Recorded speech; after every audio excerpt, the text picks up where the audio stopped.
Hello there, this is the World News at 12 on Voice of the People, 90.3 FM. My name is Chioma Innocent, and here are the top stories. Police confirm 6 dead, 14 vehicles burnt in Abuja explosion. Residents flee Benue community as fresh herdsmen attack leaves 2 soldiers and 7 others dead. Atiku holds World Press Conference with Obi El-rufai and Amaechi on River State, and Iran releases French tourist held since 2022. Details now. Thank you for staying with us. The World News at 12 begins outside the shores of Nigeria, where a French tourist detained by Iranian authorities for more than 2 years has been released and returned to France, according to President Emmanuel Macron. Olivia Grandieu was arrested in southern Iran in October 2022 and sentenced to 5 years in prison for conspiracy against the Islamic Republic. His family have always denied the charges. The Iranian regime has arrested many tourists and dual nationals in recent years, mostly on spying and national security charges. French Foreign Minister Jean-Noel Barrot posted a picture of Mr. Grandieu on a plane returning home today. Speaking publicly for the first time since his arrest in January, Mr. Grandieu said he was being held hostage by authorities. His family have described him as a passionate fan of Persian poetry who had traveled to Iran on a tourist visa as part of a world tour. 2 other French citizens are currently being held in Iran.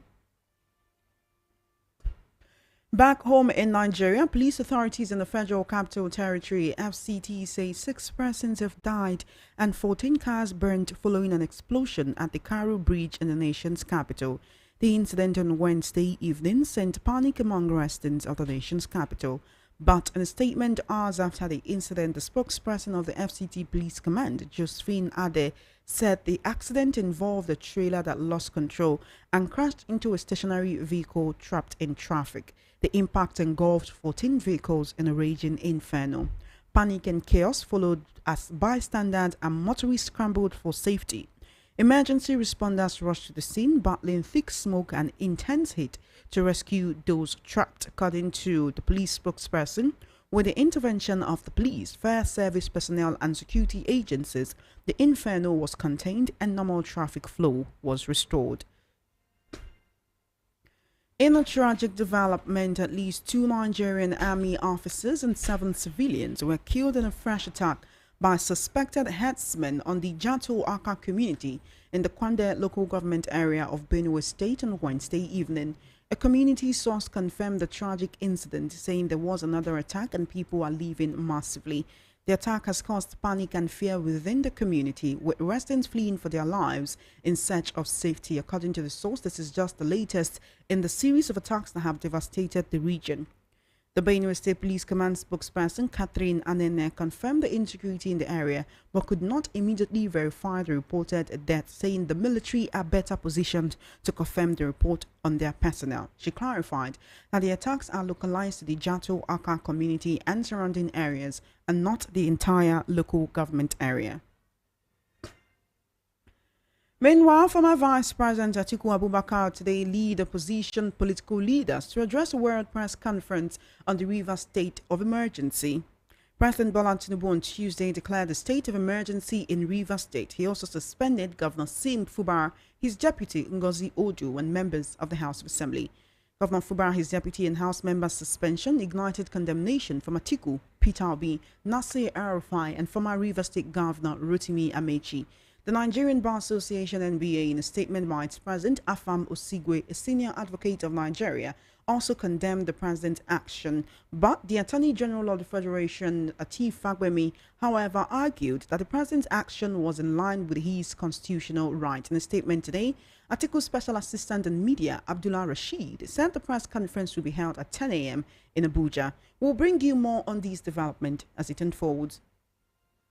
The senator representing Kogi Central, Natasha Akpoti-Duagon, has said he's not bothered about the attempts to have her constituent recall her from the Senate. Also, her party, the People's Democratic Party, has accused the ruling All Progressive Congress of sponsoring the recall process, insisting that it would fail. On Wednesday, scores of people in Senator Natasha's constituency in Kogi Central announced that they had initiated a recall process against her, citing a vote of no confidence in her representation. The recall process, witnessed in the Okehi local government area on Wednesday, saw a large number of electorates in queue to register their support for the recall process. But speaking to journalists through media aide Israel Arongbolo, the suspended senator dismissed the process. Also, PDP National Publicity Secretary Debo Ologunagba described the recall as politically motivated. He alleged that Senate President Godswill Akpabio and former Kogi Governor Yaya Bello are the masterminds behind the recall initiative.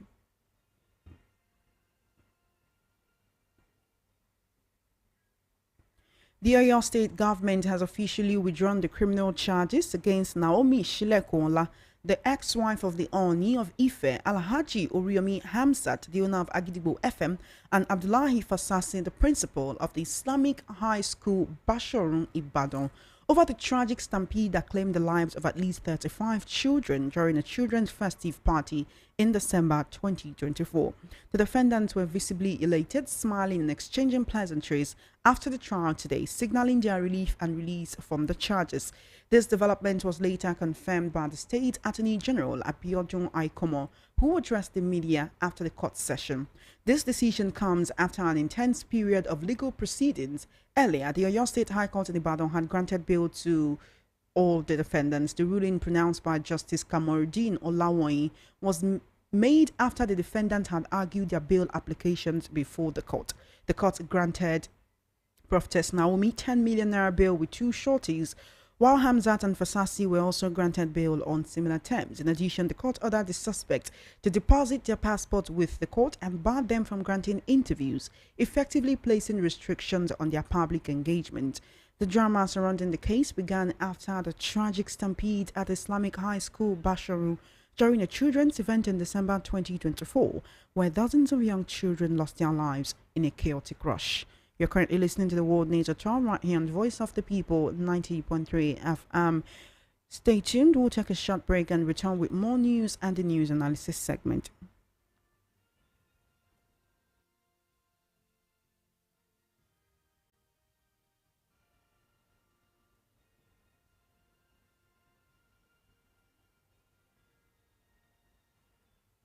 Welcome back. You are still tuned into the World News at 12 right here on Voice of the People 90.3 FM.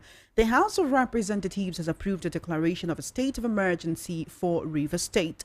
The lawmakers also approved the 6-month suspension of Governor Sim Fubara, his deputy Ngozi Odu, and all elected members of the Assembly, as announced by President Tinubu. The House of Reps today debated on the state of emergency declared by President Tinubu in Rivers State. At the commencement of the debate today, a Reps member demanded a head count of members present in the session to ensure that 2/3 necessary to form a quorum were present in the House. However, the Speaker, Tajuddin Abbas, ruled that the attendance register would be used instead of going for a head count.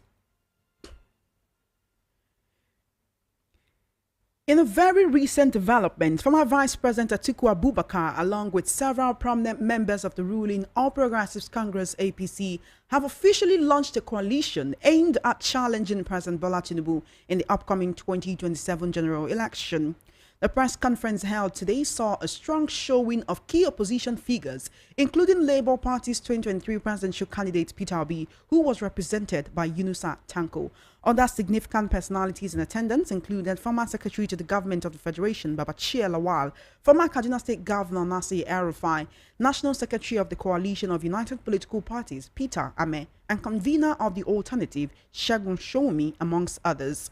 Among the key figures who were unable to attend but whose apologies were announced were former governors Rotimi Amaechi of Rivers State, Kayode Fayemi of Ekiti State, and the immediate past national chairman of the APC, Abdullahi Adamu. Despite their absence, their support for the coalition's cause was acknowledged. This was confirmed by Atiku, who read the text of a press conference addressed by a cross-section of leaders and political stakeholders from across the country in Abuja today.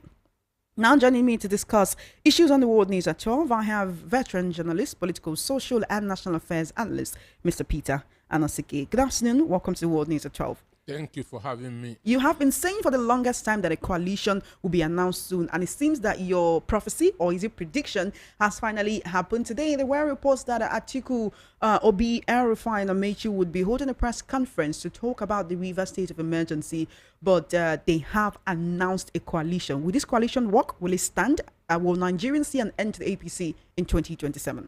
Whether it worked or does not work, is not the issue. The issue is that Nigeria must not continue to go in the direction that it is going at this point in time. We are heading in a dangerous direction, and there must be, Tinubu must be stopped. Tinubu must be brought back to reality. This is not democracy. This is not the democracy. So there's need for a strong opposition. And I have said it before that opposition is not necessarily to win power, but to put government on their toes. When there's no strong opposition, the government becomes reckless. And now APC government is reckless because there's no strong opposition. So we need a strong opposition that will put government on their toes. And when there's a strong opposition, the government in power will begin to do the right thing to the people, because they know the consequence of not doing it. If you say it's not about taking power, that may be the actual aim of this coalition, because many Nigerians do not just want a strong opposition that can stand against the APC. What they want is a strong opposition that can phase out the APC come 2027. Also, if the PDP has not been a viable opposition for the past 2 years of this administration, right, can they be in this coalition with other people? Because they've not exactly announced, okay, maybe the PDP, the Labour Party, and others, the SDP that El-rufai has joined, will be merging. What they have announced right now is a coalition of these individuals, not yet of their parties. A coalition simply means coming together. That's what a coalition means, coming together. What we don't know yet is if it is of the political parties that these people belong to, or if they will now just come together as individuals to form another independent political party. Individuals will first of all come together before now looking for a vehicle that they will use to achieve what they want. So for me, I will start by saying checkmating the government in power. That's the function of the opposition, to checkmate the government in power. Because right now, we have what I would call a puppet National Assembly and a compromised judiciary. So it is only a strong opposition that can checkmate the government by putting them on their toes and by drawing them out of their comfort zones. When there's no opposition, the government will be, those in power will be in their comfort zone. But opposition bring them out of their comfort zone. Opposition discomfort them. And when they are discomforted, they will begin to think of the people, which is what government is all about. But certain opposition figures have been speaking against the policies and reforms of this administration since May 29, 2023. It hasn't stopped this administration from doing whatever they wanted to do. Because they are talking as individuals, not as a group. With these people now, an instance, if the names that you mentioned now are able to coalesce into a party and they work sincerely, nothing stops them from removing Tinubu in 2027. Another, would I say, viable opposition figure is NNPP's Kwankwaso, and he's missing in this coalition. He's missing in all of these talks. He's missing at the press conference today. Don't you think he is also needed to form a viable coalition? Kanu is a swing state. Kanu is very, very important. And Jigawa was carved out of Kanu state. So Kwankwaso is also in Jigawa, understand me? So Kwankwaso is very, very important because of Kanu state that he is represented.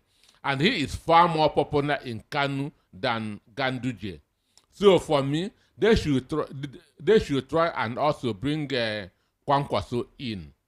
If these people can with a single mind form an opposition and work for the victory of the opposition, APC is goodbye to Tinubu in 2027. So this is a coalition that you're happy about? I want anything that can put the government on their toes. I want anything that can discomfort the government. I want anything that can stop this recklessness. Understand me? This coup against democracy that this APC government is doing. But there are still questions about who will be the flag bearer of this new coalition, because all of these are figureheads. They have a presidential candidate in their party, from Atiku to Obi to Kwankwaso. Who will step down for the other? Who will then come in as the vice presidential candidate? Who exactly will El-rufai support, who is now a member of the SDP, to actually be the flag bearer of this opposition coalition? Excuse me, their first concern should be to save Nigeria. That should be the most important thing in their mind. How do we save this country from going to the wrong direction?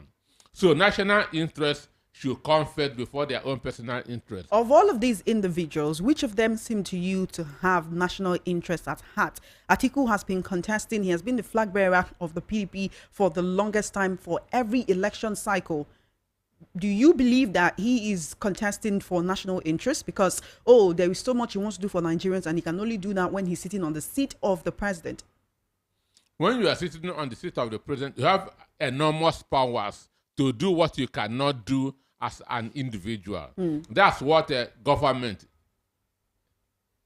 does for you.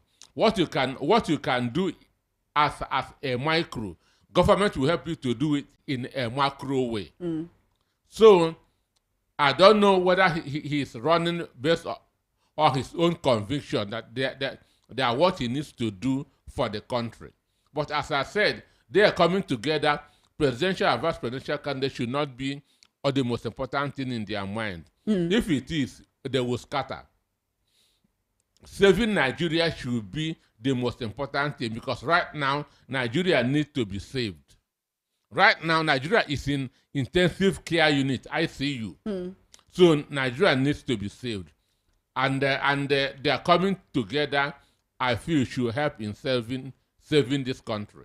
Like I mentioned earlier, there are certain policies and reforms of this administration that all opposition figures have not agreed with. Atiku has come out to say during the press conference today that the president yielded to petty favoritism and betrayed the oath that he solemnly swore to before God and man, which was to do right to all manner of people according to law without fear or favor, action or evil. That is by declaring a state of emergency in Rivers State and also suspending the governor. Would you say that declaration of a state of emergency actually came across these opposition figures like this is the time that we need to do something, as the APC administration seems to be biting more than it can chew? If you don't check this single act, we are going into full dictatorship. If you don't check this singular act, we are going into dictatorship, because from River State, they can be extended to the other states. So all the governors in the country, both those in APC, are supposed to come together and fight this coup against democracy, because that is what it is. You know, Rivers is a PDP state. Governor Fubara was governor under the People's Democratic Party. There are certain 8 people within the APC who were actually saying, oh, Osun State should be next. And you know that Governor Ademola Adeleke has been accusing former Governor Oyetola of sponsoring violence in the state due to certain reasons. You've just talked about how this could spread across other states, and even APC governors should be alarmed. Would you say another reason why the president did this, apart from the people who have been speculating, oh, he was trying to favor Wike because this was a PDP state and other PDP governors are being put on their toes? I don't know if you saw the report about Governor Bala Mohammed of Bauchi State. He's being probed, not him, the accountant general of that state, being probed for 70 billion naira fraud by the EFCC, a PDP state. Nelson Wike has threatened to destabilize all the PDP states that did not agree with him. Nelson Wike has threatened to destabilize Enugu State. He did that about 10 days ago. So, for me, not just PDP, not just Labour Party, all concerned Nigerians should come together to fight this dictatorship that started about 48 hours ago. Because if they don't, it can be any state tomorrow. It can be any state tomorrow, because when you are removing an elected person and putting back an unelected person, that is not the democracy. That is not a democracy. So today, all the democratic institutions have been compromised. The National Assembly can no longer checkmate the executive. The National Assembly has become that's an arm of the executive. The judiciary has become an arm of the executive, and this simply means one-party state. So Nigerians should come together and fight this evil. Nigerians should come together and fight this evil. Otherwise, it can be anybody tomorrow.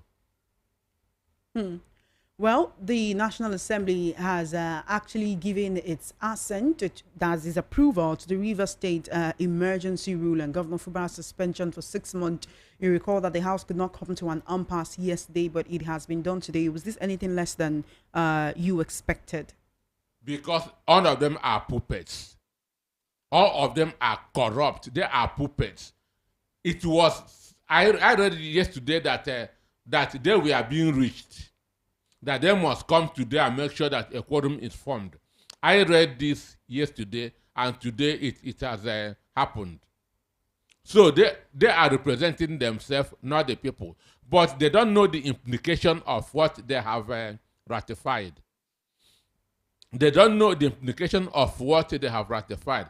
I have said it over and over. The evil that anybody protects, the evil that anybody condone today may affect him tomorrow.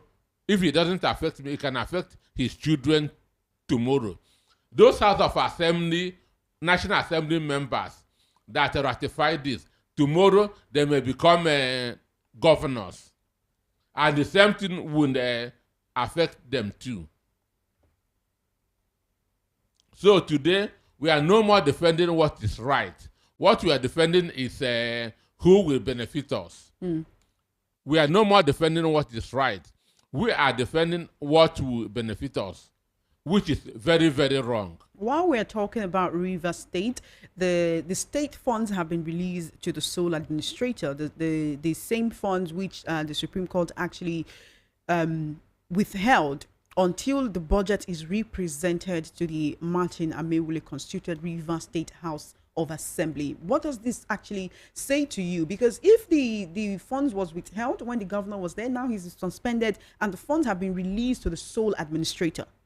Well, new billionaires will be added to our list of billionaires. So that's what I have that to say. New billionaires are going to be added to our list of Nigerian billionaires.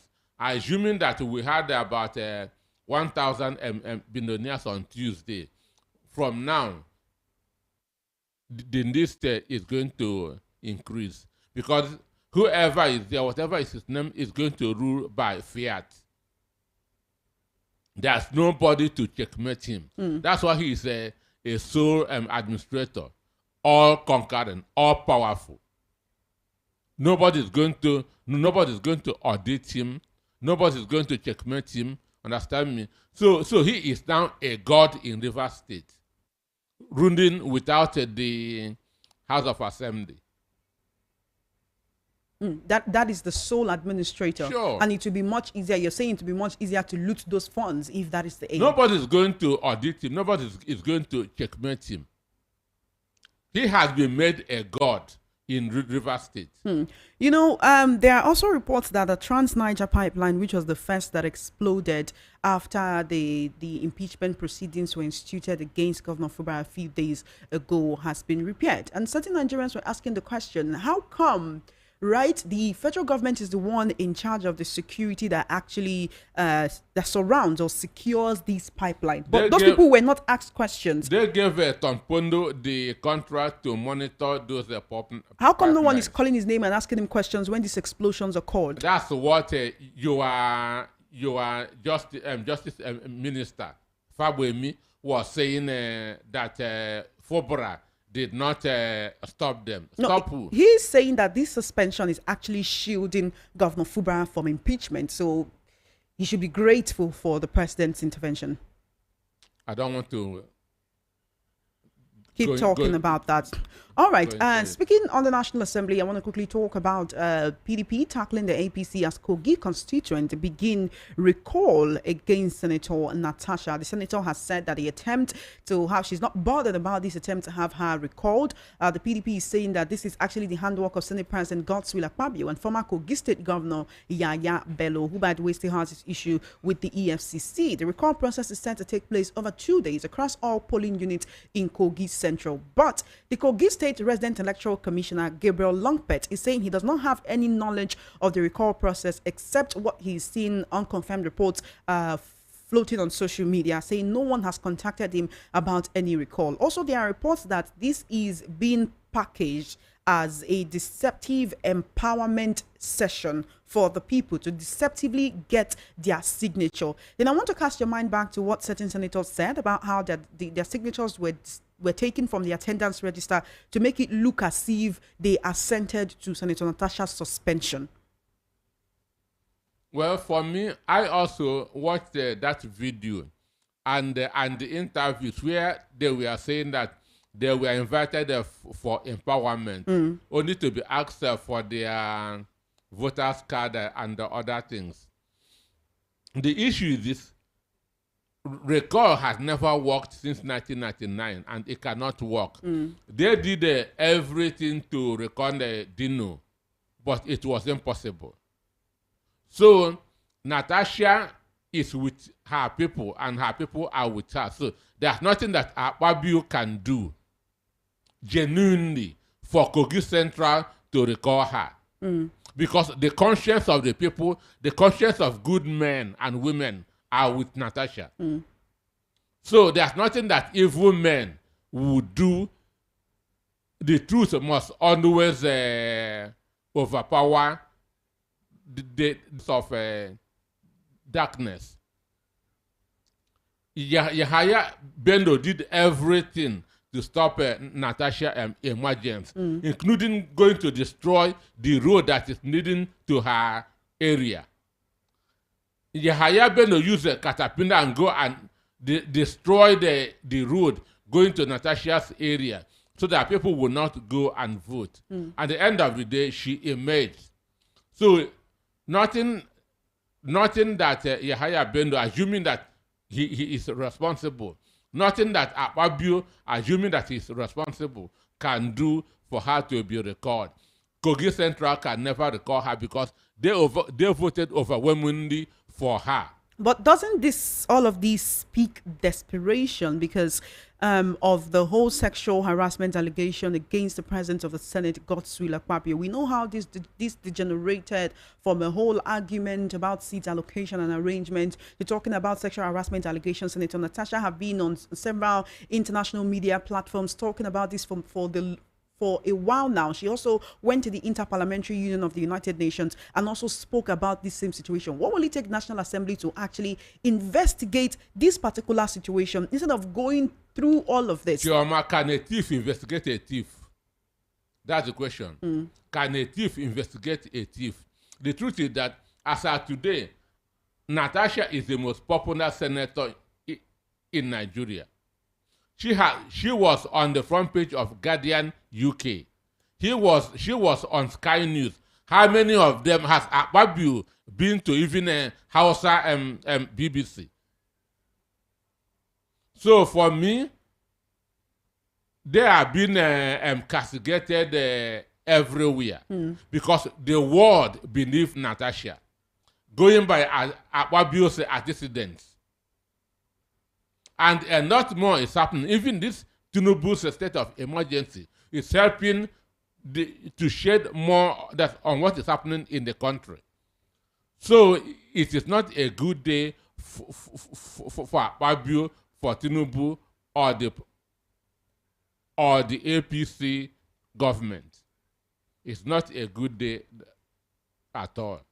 Because of our time, I want to quickly talk about the insecurity that is ravaging several areas in the country. The report has been about herdsmen attack. I don't know if you saw those videos and the reports of people protesting in Akure because 5 farmers were killed in their farms by armed herdsmen. Residents are fleeing Benue community. Fresh herdsmen attack leaves 2 soldiers and 7 others dead. I want you to recall what happened in Okwama community in Delta State when some soldiers were killed, and then the community said military men came to the community. They arrested some of the community leaders. We had about 2 of them dying in custody, and we don't know how it's been ever since then. Would you expect the military to actually go on rampage in this community like they do in civilian communities when something like this happens? Before we talk about what the federal government is doing to actually fight insecurity, because 2 soldiers being killed by herdsmen. Federal government is not doing anything to fight insecurity. And if you remember the Supreme Court judgment on the man that was sentenced to death for killing a herdsman. Sunday Jackson. So the herdsman has been empowered. And since that day to today, every day you hear them killing in different states. So that judgment has empowered herdsmen to start feeling like nothing can happen to them, no matter what evil they commit in this country. Since if you attack them, court will sentence you to death. So it's an empowerment. The Supreme Court has empowered the herdsmen. And since that judgment was given, they have been killing every day. The other time was in Ihamufu, Ebonyi State. Then Ondo was there about 2 days ago. Then Benue. So they have been untouchable. They can kill, but will not be killed. What else do you expect? But for me, until government begin to disarm these herdsmen, they have not started fighting insecurity. While we keep talking on the war against insecurity, Boko Haram ISWAP fighters recently released a video where 3 soldiers of the Nigerian army, they were caught, they were bound, they were made to kneel down, and they were shot in the head brazenly, live on camera. That video was released, and we still haven't heard anything from security agencies, from the military up until now. They will tell you that it is skit. That they want to create content that Boko Haram is now creating content with human lives by shooting people in the head live on camera. They can tell you that the loss of human lives is not a joke. Why haven't they commented? The army have a spokesperson. Why haven't they reacted, either denying or affirming? So for me, until they begin to disarm these herdsmen, they have not started fighting insecurity. Because there's no way Fulani herdsmen will be the only people that can carry gun, that can kill, and they will not be killed.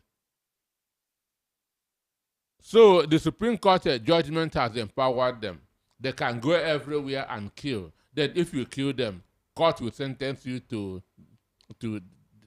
death. If the federal government cannot help Nigerians fight insecurity, if the security agencies cannot do that, what can the people do? I was hosting a program last week, and someone talked about how the people of his community in Enugu State formed vigilantes to chase out these herdsmen, but that the governor then sent security agencies, the military and the police, to come to that community, dismantle the vigilante, and arrest anyone seen with any weapon, even if it was just a club. Well, most of the governors in the Southeast are positioning for vice president for a northern candidate. So they will not want to do anything that will offend northern people. This is what is happening. Most of the governors in the Southeast are positioning themselves to run as a vice president for a northern candidate in 2031. So they won't even mind if herdsmen come and kill all the people that's in their state. provided that or the North will not hate them. So that is what is happening. It is now the North first, then my people second. If there are no people, then who will be governed? Which is shameful. Most of them must say, even if everybody in Imo State died, that he does not care. That's what Hope Ozadema said. That even if everybody in Imo State died, that he did not care. A governor said that. Hope Ozadema. You Google it, you see it. When they were kicking against bringing this farms in Imo State. So he said even if everybody in Imo State dies, that he doesn't care. Because he doesn't want to offend northern interests. All right. While we're talking about insecurity across the country, gunmen have killed Mieti Ala Cattle Breeders Association of Nigeria chairman in Barkin Ladi local government area of Plateau State. His name is Muhammad Adamu. We have seen repeated attacks on leaders of Makban in several areas of the country, from Kwara State and now to Plateau State. Is there a targeted attack at Makban leaders across the country? And of course, you do not expect that Makban, as much as they are the Mieti Ala Cattle Breeders Association of Nigeria, they're not in charge of all of the herdsmen across the country. So who is targeting and killing Makban leaders, and for what reason? Well, a lot of the time, actions warrant a reaction. So for me, when I heard this before, I said that they should call for investigation. They should go and look inwards and check why this is happening. They should check inwards and to know why this is happening. Then government should also look into it, because it has become it is no more a coincidence. It is no more a coincidence. In Kwara State, it was two of their people that were killed. Now it has extended to Plateau State, the same North Central. So one, they should start by looking inwards to know whether there's a power tussle. That's to start with. And then call for investigation to know actually why they are being killed. Let's quickly go back to talk about the coalition for about a minute or two before we leave, as our time is fast spent. Looking at the names that are involved in this coalition, are you actually seeing it making such a strong headway that it will rattle the APC? Because after El-rufai moved to the SDP, a lot of Nigerians were of the position that the SDP is just an extension of the APC, that even the PDP is just an extension of the APC, and all of these political parties, none is actually working in the interest of Nigerians. But PDP was better than APC. I gauge government by the quality of life of the people. Under PDP, I was buying rice for 6,500 naira per bag. Now, how much? Under PDP, what was the exchange rate? Under PDP, how much were we buying fuel, diesel? So for me, APC is the worst thing that has happened to this country. If this coalition works out, how easy would it be to reverse these trends like you have talked about? A lot of Nigerians feel whatever goes up in Nigeria does not come down anymore. How easy would it be to reverse the trend? How easy would it be to take dollar back to, would I say, a double digit rather than 4 digits? The Nigerians are seeing it as it is right now. One, it is not a rocket science. It can be done. It can be done. Whoever is the president must have the history of being prudent, frugal. Understand me? What is running everywhere is small government. Cut the cost of government and things will go well. Understand me? Cut the cost of government and things will go well. There's no need running a bogus government, because most of the money that should be used for capital projects are being used for debt servicing, and again, servicing those in government. Why should we have 47 ministers? Why have we not put the Orosanya report into action? Why should the president be having a 4 billion naira as a kitchen allocation? So all they did is cut down the cost of government and things will go back to how it was. Simple. Cut down the cost of governance. Thank you so much, Mr. Peter Anoske, for joining me on the World News at 12. It's time for us to go. Thank you for having me. Thank you for coming. You have been listening to the World News at 12 right here on Voice of the People 90.3 FM. Just before we wrap up, let's take a look at the top stories again. You heard that police have confirmed 6 dead and 14 vehicles burned in Abuja explosion. Residents flee Benue community as fresh herdsmen attack leaves 2 soldiers and 7 others dead. Atiku holds world press conference with Obi El-rufai and Amaechi on River State, and Iran releases French terrorists held since 2022. That is a wrap on the World News at 12. My name is Chioma Innocent. Please follow our social media handles at VOP903 FM. Good afternoon and thank you for listening.